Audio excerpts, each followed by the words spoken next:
हरियाणा सरकार कई मुद्दों को लेकर घिरती हुई नजर आ रही है। पुरानी पेंशन नीति को बहाल करने की मांग को लेकर कर्मचारियों ने भी मोर्चा खोला हुआ है, जिसको लेकर पूरे हरियाणा में कर्मचारी साइकिल यात्रा निकाल रहे हैं।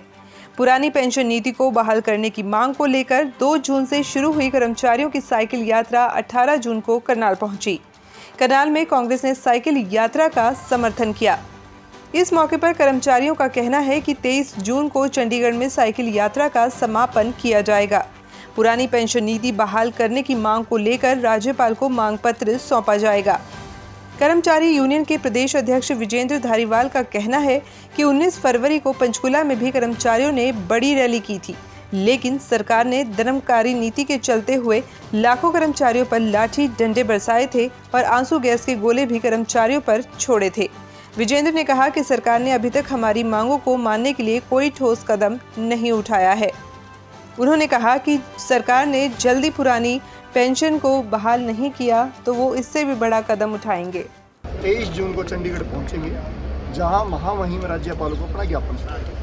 हमारी एकमात्र मांग है कि हरियाणा प्रदेश के कर्मचारियों के लिए पुरानी पेंशन नीति बहाल की जाए, जो कि 2004 में केंद्र सरकार द्वारा और 2006 में राज्य सरकार द्वारा बंद करके नई पेंशन योजना लागू की गई, जो कि पूरी तरह से बाजार आधारित है। और उसके अंदर सबसे बड़ी बुराई जो है कि बाजार में जो भी पैसा हमारा एनपीएस के नाम पर निवेश किया जाता है, उसकी ना तो वापसी की कोई गारंटी सरकार के पास है और ना ही निश्चित पेंशन का कोई प्रावधान है। इसके खिलाफ हम लगातार संघर्ष कर रहे हैं। आपने देखा भी होगा 19 फरवरी को पंचकुला में जब लाखों की संख्या में हमारे कर्मचारी वहाँ पहुंचे तो सरकार ने तानाशाही रवैया अपनाते हुए लाठी डंडे और आंसू गैस के गोले चलाकर इस आंदोलन को दबाने की कोशिश की। लेकिन शायद मुख्यमंत्री जी और उप मुख्यमंत्री जी इतिहास भूल चुके हैं। उन्हें नहीं पता कि किसी भी आंदोलन को लाठी डंडों के बल पर नहीं दबाया जा सकता। उसके लिए चाहिए समाधान, और समाधान एक है कि हरियाणा प्रदेश के अंदर जैसे 5 राज्यों में पुरानी पेंशन बहाल हो चुकी है, हरियाणा प्रदेश में पुरानी पेंशन बहाल की जाए। ये यात्रा कितने किलोमीटर चलेगी अब तक? अब तक हमारी 1051 किलोमीटर तक की आज हम यात्रा पूरी कर चुके हैं और अभी लगभग 250 से 300 किलोमीटर की हमारी यात्रा अभी बची है। वो यात्रा भी हम अगले 5-6 दिनों में पूरी करेंगे और 23 तारीख को हम चंडीगढ़ पहुंच जाएंगे। देखिए, यात्रा में कितने लोग शामिल? यात्रा में 35 लोग हमारे वो लोग हैं जो लगातार इस साइकिल चला रहे हैं, और बाकी हमारे गांव, जिले, ब्लॉक या जो भी शहर हमारा आता है वहाँ पर हमारे साथी जुड़ते हैं। वहाँ शहर में हम बड़ा जुलूस निकालते हैं। उसके बाद हमारा समापन जिस शहर में पहुँचते हैं वहाँ समापन होता है। अगले दिन अगले शहर की तरफ। कहाँ से शुरू हुई थी यात्रा? यात्रा नांगल चौधरी से शुरू हुई थी। और दूसरी बात, इस यात्रा की एक हम जन जागरूकता यात्रा के रूप में इसको ले रहे हैं। एक विधायक और सांसद को तो एक दिन की सदस्यता के बाद भी 3-3, 4-4 पेंशनों का प्रावधान। जो ये कर्मचारी गरीब मजदूर, किसान और छोटे दुकानदार के बच्चे हैं, कड़ी मेहनत करने के बाद सरकारी सेवाओं में आए हैं, वो 30 से 35 साल तक सरकार की नीतियों को आम जन तक पहुँचाने का काम करते हैं। उनका संवैधानिक अधिकार पुरानी पेंशन छीन लिया गया। और मुहिम हम लेके चले हैं वोट फॉर ओपीएस की, और एक नारा लेकर चले कि जो पेंशन बहाल करेगा वही देश पर राज करेगा। हिमाचल प्रदेश आपके सामने उदाहरण है। हिमाचल प्रदेश के पूर्व मुख्यमंत्री जयराम ठाकुर जी जो ये कहा करते थे, जिन्होंने विधानसभा में मजाक उड़ाया था कि अगर कर्मचारियों को पेंशन चाहिए तो चुनाव लड़ ले।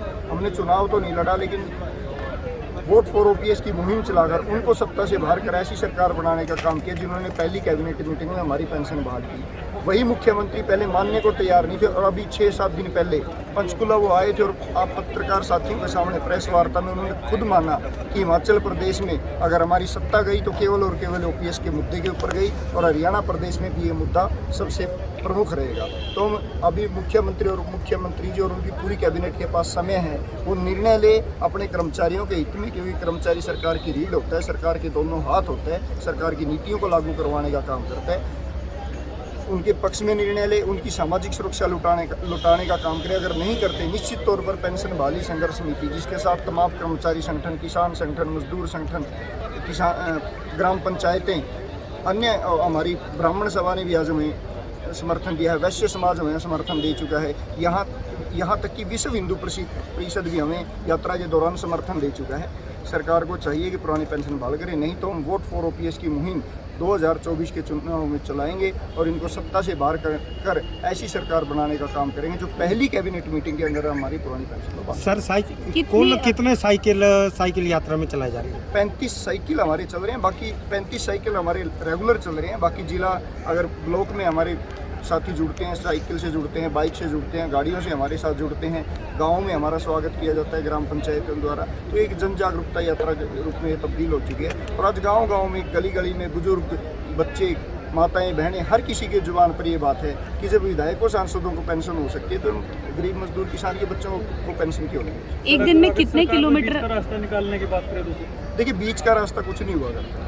मांग हमारी ओपीएस की थी, ओपीएस की है और ओपीएस की रहेगी जब तक पेंशन बहाल नहीं, तब तक हमारा आंदोलन जारी रहेगा। एक दिन में कितने किलोमीटर तक यात्रा कवर कर लेते हैं? देखिए, एक दिन में ये कोई तय नहीं है कि कितने किलोमीटर, लेकिन एक शहर, एक जिले से दूसरे जिले तक का जितना भी हमारा सफ़र है, कई जिले हमारे ऐसे भी है जिनमें 100-110 किलोमीटर की हमारी यात्रा रही। कुछ जिले ऐसे हैं जहाँ 50-60 किलोमीटर की भी यात्रा रहती है। एक दिन में हम एक जिले को कवर करते हैं। इस तरह हम 23 दिन में हमारे 22 जिलों को कवर करते हैं। तो 23 जून का क्या कार्यक्रम रहेगा?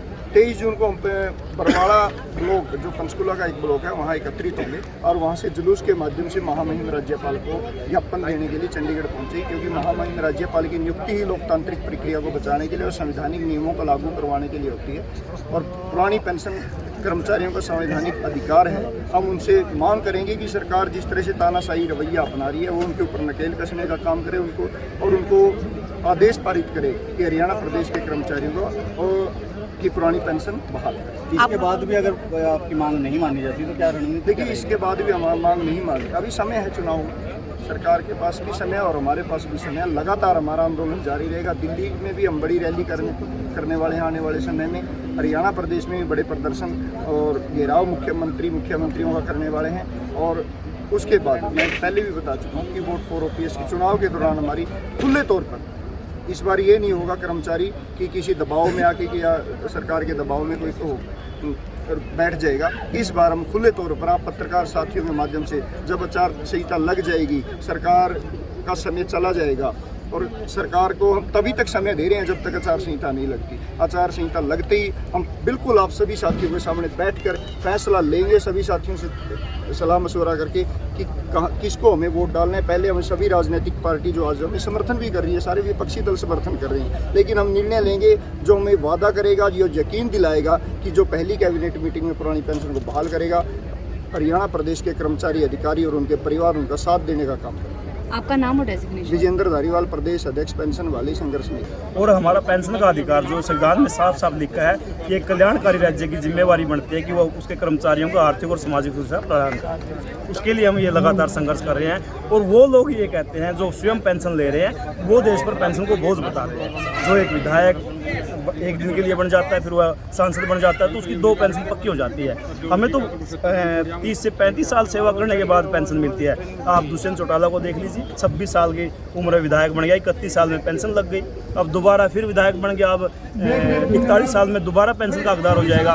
अब भव्य बिश्नोई को देख लीजिए, पहले उसने अपने पिता ने उसकी अपनी पेंशन पक्की कर ली 2.5 साल में, फिर रिजाइन देके फिर अपने बेटे की पेंशन पक्की कर ली। लेकिन एक कर्मचारी अगर 10 से 12 साल के अंदर भी रिजाइन दे देता है, ओपीएस वाला भी, उसकी पेंशन नहीं है, लेकिन इनकी विधायकों की पक्की है पेंशन एक दिन के लिए भी। तो इस अन्याय के खिलाफ ये लड़ाई है और लगातार जन समर्थन हमें से मिल रहा है इसमें। देखिए, ये तो हम दिखा चुके हैं, हिमाचल के अंदर हमने दिखाया, कर्नाटक के अंदर हमने दिखाया।